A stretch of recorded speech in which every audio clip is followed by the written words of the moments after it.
देखिए, घर में जो सबसे पहली मेन चीज होती है कि मेरा जो अनुभव रहा व्यक्तिगत, मैंने बहुत सारे ऐसे घर देखे जहाँ पे फीमेल्स को हेल्थ इशू खड़े हुए और साथ में उनके यहाँ दवाइयाँ बंद ही नहीं हो रही हैं और घर में इकोनॉमिकली भी चीजें डिस्टर्ब जा रही है। मतलब पैसा तो आ रहा है लेकिन कहीं भी पता नहीं चल रहा है। तो उसका पूरा डिस्कशन आज हम यहाँ वास्तु के विषय में पूरी बात यहाँ पे करेंगे, जिसको आप सिंपल समझ पाएंगे। मैं अंशुल त्रिपाठी, आपका ज्योतिषविद एवं वास्तु शास्त्री, और आप देख रहे हैं अपना पसंदीदा चैनल ज्योतिष पंचांग।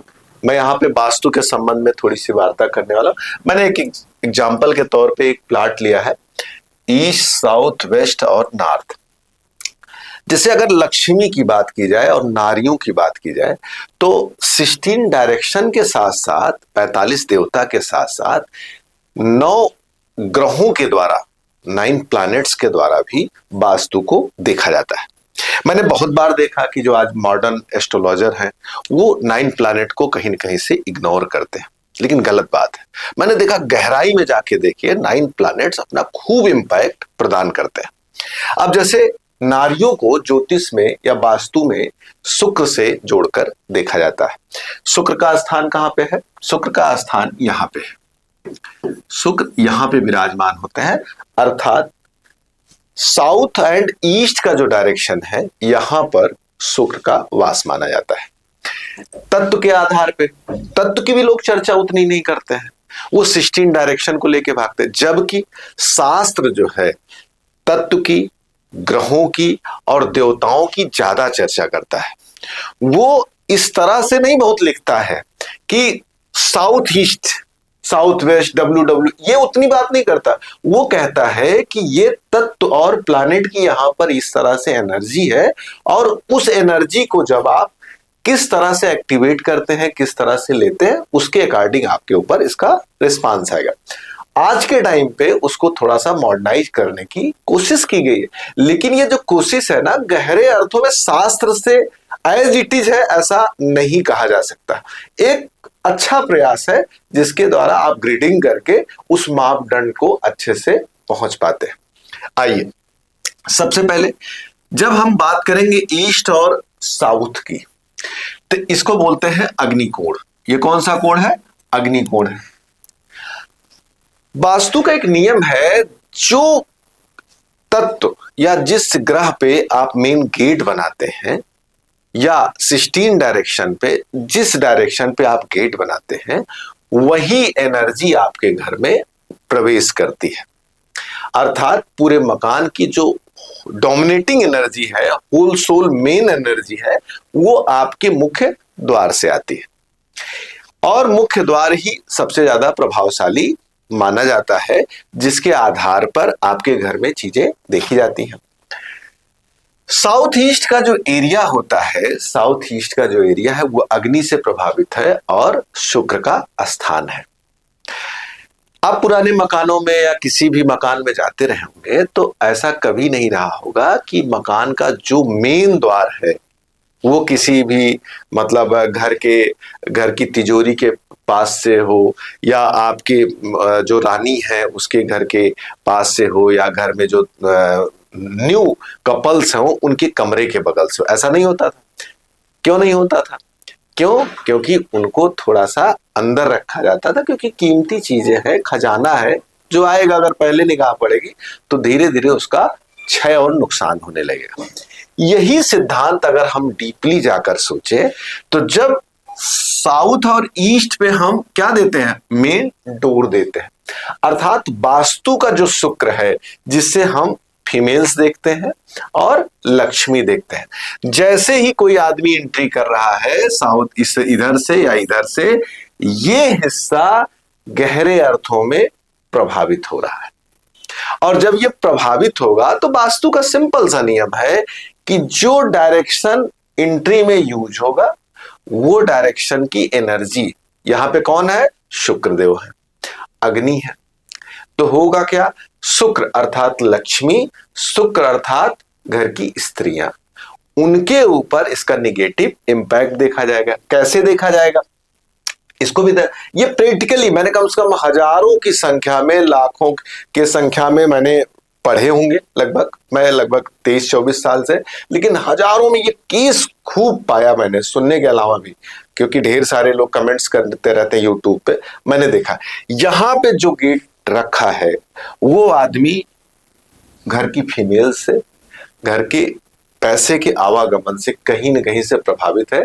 यहां पे मेडिसिन आनी जानी हरदम कायम रहती है। कारण क्या है?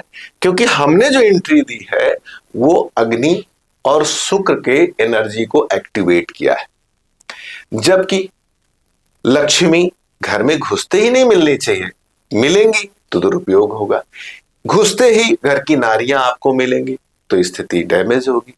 तो जब कभी भी इस स्थान पे जिसके भी मकान में आप जाएंगे, अगर आप यहाँ पे मेन गेट आपने देखा तो डेफिनेटली वहां पे रहने वाली नारियों को हेल्थ इशू क्रिएट होंगे। ऐसा मैंने बहुत बार देखा। प्रॉब्लम तो हमने आपसे शेयर कर दी, अब आपके मन में थोड़ी सी इच्छा होगी कि यहाँ पे तो मेरा गेट है ही है, अब करें क्या?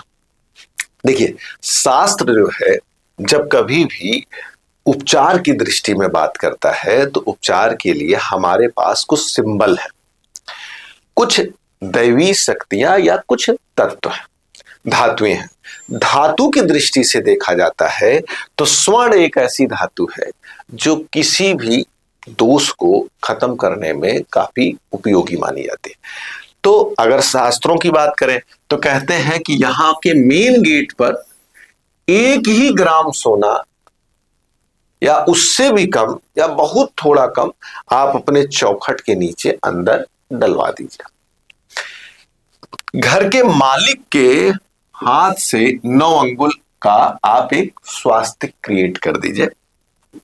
कैसा हो? 9 अंगुल होना चाहिए। 9 अंगुल मतलब ये 4 फिंगर, फिर 4 फिंगर, फिर एक सिंगल, ये वर्टिकली और हॉरिजॉन्टली स्वास्तिक का होना चाहिए। इसको बनाकर भी आप मेन गेट पर ला सकते हैं, क्योंकि स्वास्तिक जहां पे भी रहता है वहां पर पॉजिटिव एनर्जी क्रिएट करता है। लेकिन अगर आप पहली बार मकान बना रहे हैं या आपका कहीं न कहीं से अगर आपको जरा सा भी अवसर है कि आप चेंज कर सकते हैं, तो यहां का मेन गेट चेंज करना चाहिए। ईस्ट साइड जाते हैं तो बहुत दूर तक आपको गेट नहीं मिलेगा। इधर आपको जल्दी गेट मिल जाएगा, क्योंकि उसको जब 9 पार्ट में आप डिवाइड करते हैं तो यहां पर आपको S3 S4 में मिल जाता है। यही सेम चीज आप इधर आते हैं तो आपको ये चीजें कहीं न कहीं से E3 E4 में, यहाँ पे 4-5 में, यहाँ E3 E4 में अगर आप जाएंगे तो आपको सही जल्दी गेट मिल जाएगा। ऐसा है।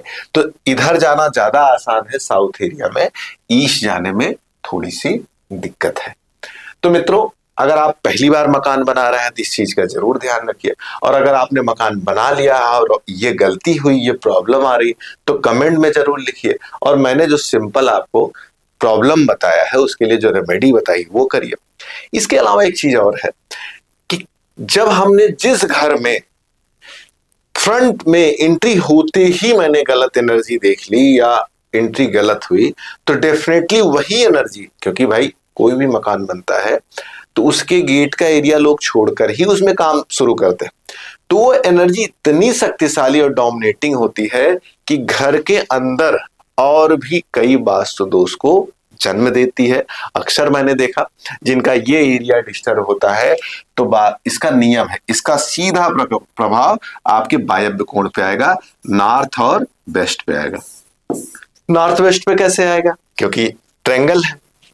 इस घर में रहने वाले लोग कुछ दिन बाद घर से दूर जाने लगते हैं या आपस में क्लेश होने लगता है। मेरे कई ऐसे अनुभव हैं कि सब लोग साथ रह रहे थे, यहाँ पे गेट था, कुछ दिन बाद पता चला उनका ट्रांसफर हो गया, घर में विवाद हो गया, किसी न किसी कारण से वो उनसे दूर होने लगे। क्यों? क्योंकि यहाँ की एनर्जी अब इस पे एक्टिवेट होने लगी। इस तरह के मेरे अनुभव आपके साथ मैंने साझा किए। तो एक बार आप जाकर अगल बगल देखिए या अपने घर को देखिए, तब आपको अगर ये चीज एकदम एक्यूरेट लगती है तो आप कमेंट बॉक्स में अपने प्रश्नों को छोड़ सकते हैं। वास्तु दिखाना है, ज्योतिष के बारे में जानना है, कुंडली दिखानी है, तो दिए नंबर पर कॉल करके आप हमसे सीधे बातचीत कर सकते हैं। नमस्कार, से राधे।